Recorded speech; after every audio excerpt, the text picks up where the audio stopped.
qui a le vent en poupe, c'est l'elliptique. Vous l'avez vu avec Julie, c'est un genre de vélo sur lequel on peut faire du jogging.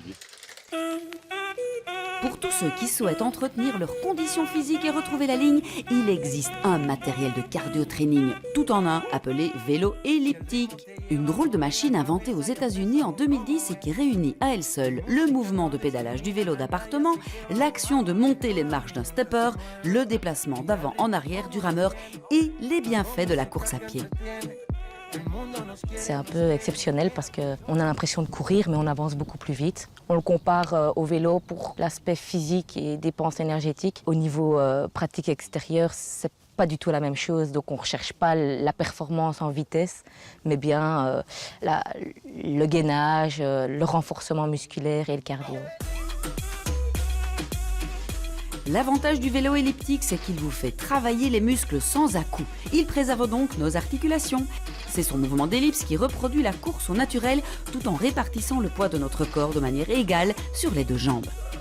Réduire à zéro les chocs au sol de chaque foulée, c'est donc le moyen de s'entraîner en extérieur de manière ludique et efficace.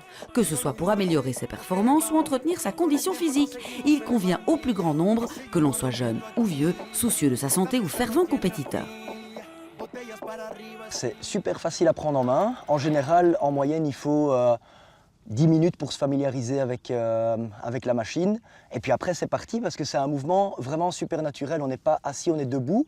Donc c'est comme si on courait, mais avec les plateformes. Et donc il faut juste tenir le guidon. Et si on sait rouler à vélo, on sait faire de l'elliptigo. La machine comporte 8 vitesses. Utilisée avec les rapports bas, sur terrain plat comme ici, c'est parfait pour le loisir ou une façon de se remettre doucement au sport. Si au contraire on veut augmenter la cadence, il suffit de partir en côte et de mettre des vitesses élevées. Il y a deux grands types de machines. Il y a le 8C, c'est le vélo qui simule le plus les mouvements de la course à pied. Et puis il y a le modèle Arc, c'est un modèle un petit peu plus basique, plus accessible financièrement aussi. Ce dernier modèle permet d'avoir une foulée plus courte, plus haute pour le travail des quadriceps. À noter qu'il faut compter tout de même un petit millier d'euros pour son acquisition ou, l'idéal, rejoindre un test point et partir pour une randonnée bien conviviale. Et pourquoi pas sur le Ravel.